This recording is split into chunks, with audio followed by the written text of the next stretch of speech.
Hello sir, good morning sir. Morning, sir. Sayo di po ka mag-walking dire? Karon mo, sir, kay mo pa'y lugar? Kanang wa kay kuyog day? Wala. Ikaw ra isa. Orasa. Unsa oras po ka magsugod na ni walking? Alas 5. Alas 5 kapin. Ano, sir? Okay, nindot kinay ngani no kay Yes, sir. aron healthy ta no. Yes, sir. Nya, wa di tay sa maglag eskwela pa ka o trabaho na? Eskwela, sir. Eskwela. Asa man diri sa Sa ako na, sir. Trinidad. Trinidad? Oh.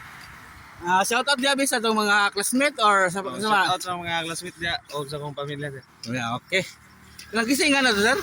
Arvin, sir, Bayokot. Arvin Bayokot. Yes, sir. Okay. Kanang unsa man ito i-advise na to sa mga batanon karon nga magpabilin nga mag-walking. Patayo lang inyong ibuhat para sa atong healthy lang nga lifestyle. Nya pwede mangutan na og unsa man atong love life ron? Okay rin yun, sir. Okay. Sige, ayo gid nga na gyud. Sir. Okay. Salamat sa ato ang interview og good morning Udia. Yes, sir. Okay.